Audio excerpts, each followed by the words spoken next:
Hi, I'm Lance Petersen, farm in east central Minnesota, Rush City, here in the lower St. Croix watershed. We grow corn and soybeans using a strip till system. Been doing that now for about 12 years and really liking what we're seeing with it.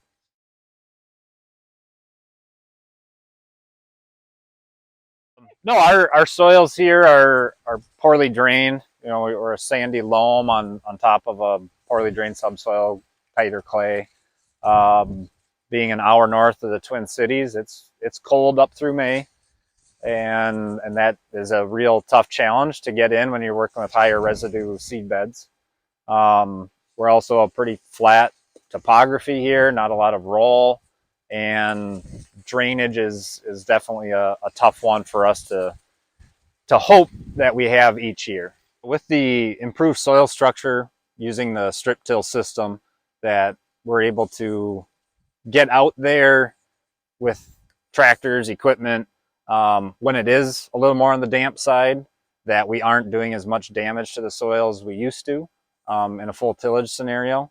Yes, it's not ideal, but the soil is able to kind of rebound, like you're kind of on a sponge, and is able to come back.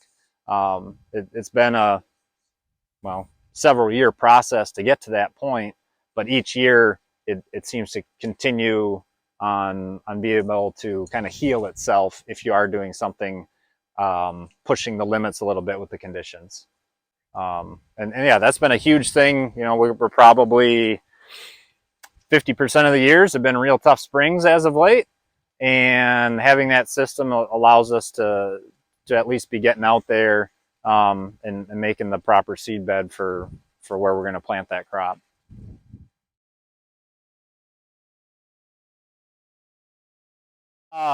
So with the strip till system that we use, obviously anything in no-till, strip till, higher residue type farming systems, you start with the combine in the fall. You set up for your residue management.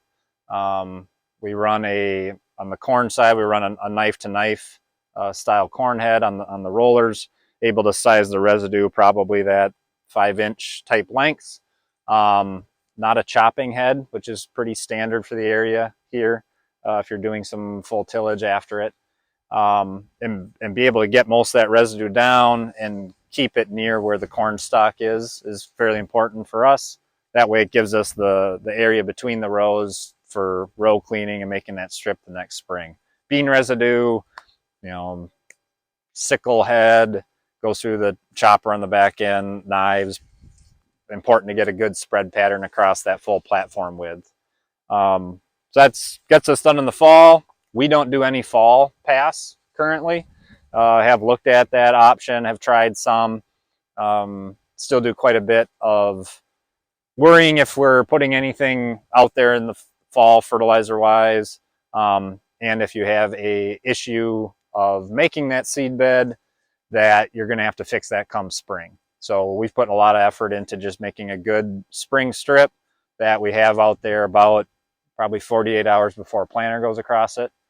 The equipment we use is a Yetter strip freshener, done some modifications to make it work here, east central Minnesota. The Yetter freshener, that we're able to modify it for our conditions, adapt it for wet soils, peat pockets, rock, and be able to control that depth of tillage that we want, to make sure that we're not giving a spot where the planter would ride out of the ground, or that you're not also creating a trench or a valley for that strip. You want to be at least kind of level with the ground surface, or kind of bermed up a little bit. But no, it's for those that don't know, on the Yetter freshener, it's a triple coulter setup that we have a row cleaner in the front that allows to move the residue out of the way. Soybean residue is pretty easy. Corn residue, a little more finicky on getting that set up. And then behind that, we modified or added in a vortex tillage coulter. It's a little wider ripple pattern that allows for probably about 2 inches of loose soil that is in the center of the strip, and then behind that they have 2 shark tooth coulters that bring that strip back together. That soil then is flowed through back to the rolling basket where it's conditioned to make kind of almost a potting soil texture. When we're done, it's probably, or once that pass goes through, is probably about a maybe 2-inch berm, and we're trying to go for about 3 inches of depth, and just focus on a good seed bed for where that planter is going to make its pass. In years prior, we would apply our dry fertilizer in that strip. Going forward, looking at doing a separate pass of the dry, of doing some row cleaning ahead of time, putting the dry down, and then making the seed bed pass after that before the planter shows up. Yeah, we've learned quite a bit over a decade of things that work and things that don't work. But this strip till unit has been one that we sure liked over the past, well, I think it's been 6 seasons now that we've been able to use it. Especially making some modifications to kind of help for the tough conditions that we can have in certain areas of the field or certain springs.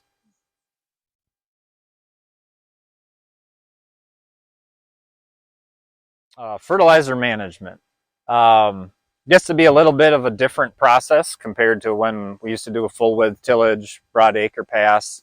You now give up the full incorporation that you used to be able to do. Typically, what we see around our area is a spreader pass in the spring, work that all in 2-4 inches deep, and then the planter is able to come across normally with a pop-up fertilizer. Over the years, it's been great to see a split application of nitrogen, sulfur on the corn acres of a side dress pass in that V4 range, which is a big pro for what we see for water quality. So from learning what we used to do and got comfortable with, we had to adapt that into what we do on our strip till system. So previously was applying our dry fertilizer, DAP, potash, AMS, maybe some years some Super U or urea, directly into the strip while we made that tillage pass. Going forward now, we're going to separate that out, apply the dry fertilizer ahead of the strip till pass itself, doing some row cleaning first, apply that dry, and then work that in. What we're able to do then is kind of not make that strip till pass as complicated for the operator, and be able to do things on a little different time frame given the conditions that we have. So once we have kind of the foundation laid down of our main dry products for our bulk of our phosphorus and potassium, then we're coming in with the planter after that, putting on an in-furrow pop-up 1034-0 with some water. Sandy loam soil doesn't like getting burned. I've learned that decades ago. And then we also do a ATS UAN mixture out the back, about 2x0 placement, 2 inches over, right on top of the surface.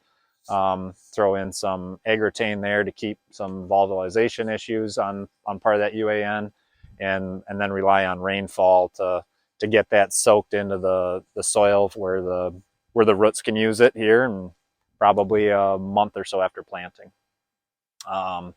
Once we get that planter pass done, fertilizer wise, then the next thing would be getting into that V4 range on corn, and that's when we side dress urea and AMS. We have the air cart that we use in the early part of the season, making the dry P&K pass. We're able to use that same piece of equipment post with that V4 corn height, lift up the toolbar and apply the dry where the row is at instead of a broadcast spinner spreader. The big thing that we like on that system for working with strip till is not applying those prills on residue, having an issue with, either tie up, higher volatilization risk on that urea, even though it's true with agrotane. That way we're trying to focus on getting as much of the fertility placed at the base of the plant, bare soil, and get as much into that crop as we can.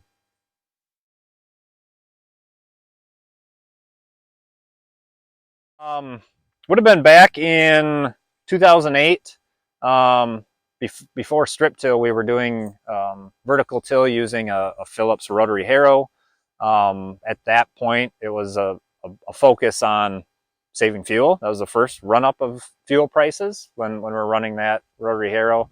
Did a few tests on skipping fall chiseling one year. Took a field, split it in half, and realized we weren't seeing much of a benefit from tillage fuel use on soybean stubble, and figured, well, we can skip that, save some time, and be able to do just a spring light pass of tillage. But we got into some seasons where it would be just a little too dry for that tool to work well, and we weren't having a great seed bed. That got us to basically be no-tilling on some of our ground that isn't great for that system at that time. And we're looking to have that 3-4 inch seed bed depth for our planter to work well, not run into sidewall smearing issues, and be able to get that crop off to a good start. So 2008, that's when we kind of started looking at strip till a lot more through U of M Extension. Had some demo days.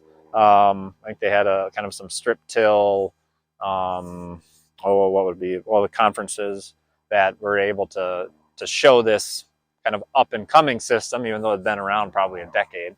But no, it intrigued us. You know, it was something that made sense, that you could leave residue alone, make your seedbed pass, and save probably, I don't know, over half your fuel of doing that. So that's what got us there. Also at that same time, 2008, big run up in fertilizer prices, and we wanted to get back into banding fertilizer. Years ago, dry 2x2 on the planter, pretty common around here. Still see it today, but we didn't want to completely go back to that. But that's where the strip till system intrigued us, that we could apply our dry, get our seed bed done, and keep the planter a little less complex. That's what got us there. It was very economic driven, very labor driven also, you know, for what we had for availability around here for people to be in machines. And that was what got us there. And the thing that's kept us here is seeing soil improvements and taking a little more initiative each year on water quality issues, and trying to be kind of the best operator that we can for what we have in our watershed, and show some environmental responsibility. That's been a big part of what we have today.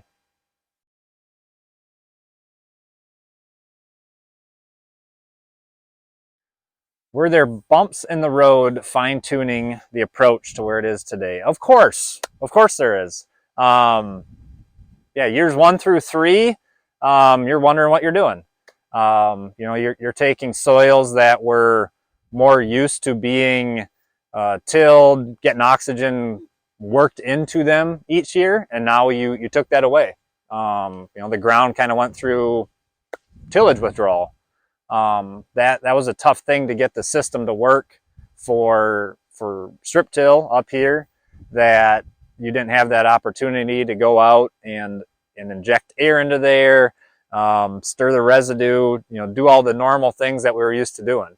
You know, we went from some soils and working with our first strip till unit that was more designed for a deeper operating depth than what we currently do. And the deeper you work soil in the spring, the wetter it is down there. And it took a while for us to learn how to adjust that equipment to be more focused on not being so deep. That was one thing. The other thing is, I mentioned a little bit on fertilizer management, that your broadcast spinner spreader, it can still work, but you're not in doing the incorporation. And that's where we tied in the air cart from the early days. But that also involves complexity, plugging air hoses, learning monitors and controllers. Another bump would probably be our first run with RTK GPS. You know, we don't run markers on any equipment anymore. We rely on satellites and base stations. They don't always cooperate, and that can be frustrating.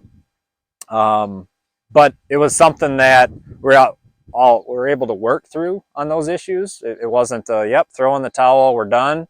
You know, and that's kind of our nature, is to be able to keep trying something until we can get it tuned in to where it's working well. Learning some of those things and being able to adapt year over year, I would say probably after 5 years, we kind of got it clicking well on the system.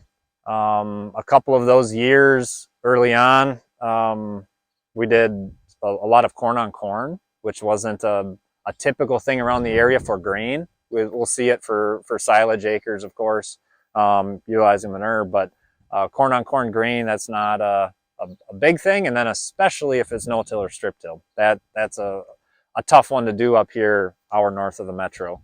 But that system allowed us with strip-till that we could do it, we could try it, and doing that on a few parcels allowed us to kind of try something, learn on it, not on a full farm scale, that then we would be able to kind of replicate down the road on a few more growing seasons. That allowed us to find some weak points on our nitrogen management and how to apply that fertilizer or nitrogen fertilizer, and be able to find a way that we were trying to grow the best corn crop we could given the conditions. So yeah, there's a lot of lessons learned. The notebook's full of what not to do, and but there's also plenty of pages where we've learned what to do, and that's the important part.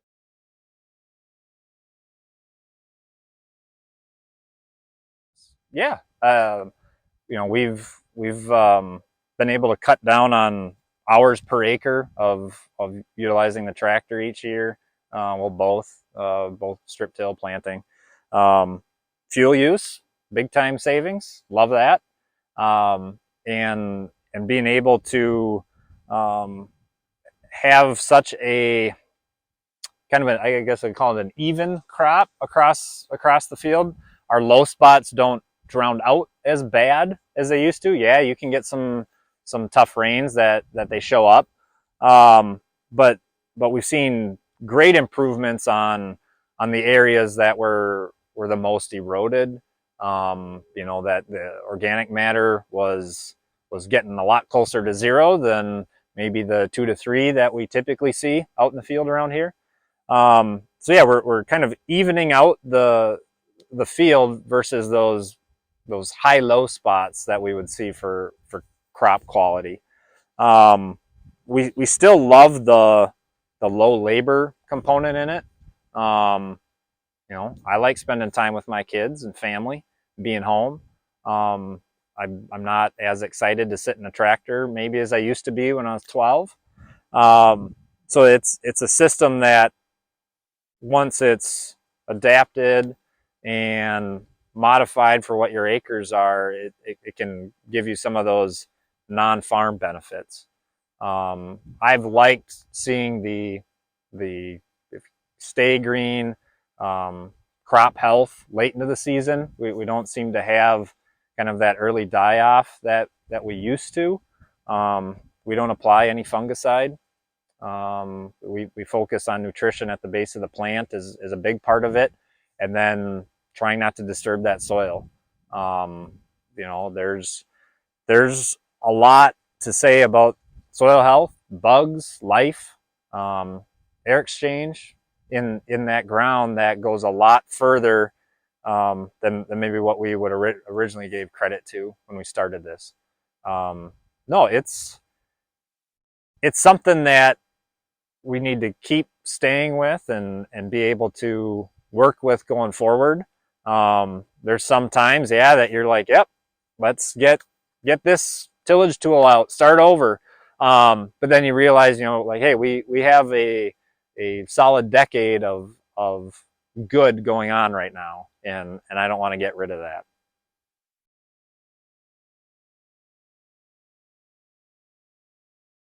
Number one for me, bad habit every morning, Twitter. Used to be a lot of some online discussion boards, either Successful Farming, New Ag Talk, have been kind of the quick digital way of doing it. You know, going way back when we started, U of M Extension, that's who put on a lot of programs, demonstrations, farmer panels, which allowed me to find networks of people that I talk to on a weekly basis of all things farm related, but definitely in this strip till system that we have. But no, you kind of have to find your right group that you have the right mindset with. You know, locally here, there's been a few of us in the strip till now, and a couple others, you know, each year kind of joining in, and I welcome their questions, you know, of being able to share what we've done, because I kind of need to pass that forward from what I learned from guys that helped me out when I started. But no, you know, internet, good, bad. There's a lot of good when you do some of these things that aren't normal for your area. You know, it's not a mainstream practice that we see yet. So you are going to have to kind of borrow a little bit from different regions. You know, there's probably folks in 5 states that I talk to take a little bit of what they have and piece together to make it work here.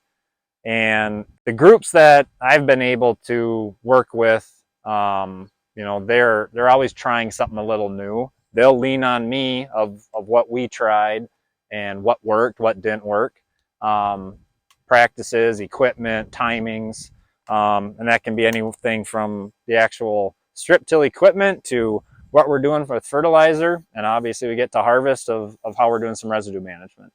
So yeah, there's several categories there.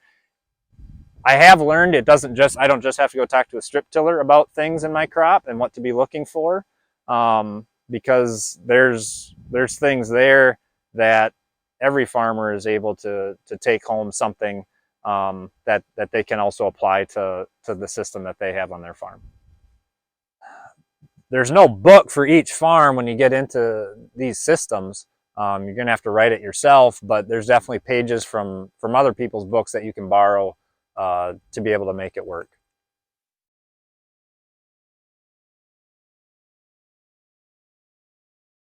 If you're okay to stomach some, I wouldn't say public failure, but some trying times, being able to adapt, think on your toes a little bit of where you can change some stuff.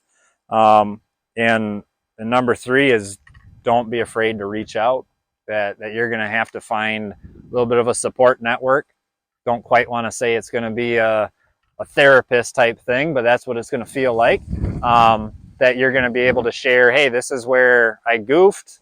But someone else is going to be like, yep, I did too. And this is where I'm going to be able to help you out on finding a way that we can find some success for this.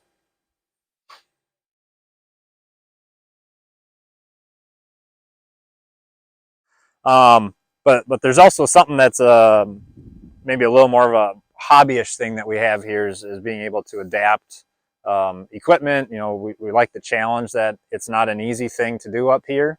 And we sure enjoy the time of being able to modify our equipment for the conditions that we have and have that challenge of, hey, will this work? How can we make it work better? And always improve on it. You know, I think I can't remember a year that we've ever done anything the same back to back around here. And that even goes back before we're strip tilling. So it's probably in our blood a little bit to try a little different style of farming, and that's what keeps it exciting to be engaged in it. You know, it kind of can get a little bit tedious sometimes of doing the same thing over and over. So in this system, it's been a heck of an opportunity to get a little creative. But for what we have now is a cool thing to try out some new equipment, some shop builds, if you will, and be able to put them to use out on our acres. You get a big smile when it does work. When it doesn't, that's fine. You go back to the drawing board, now you got something to do next year.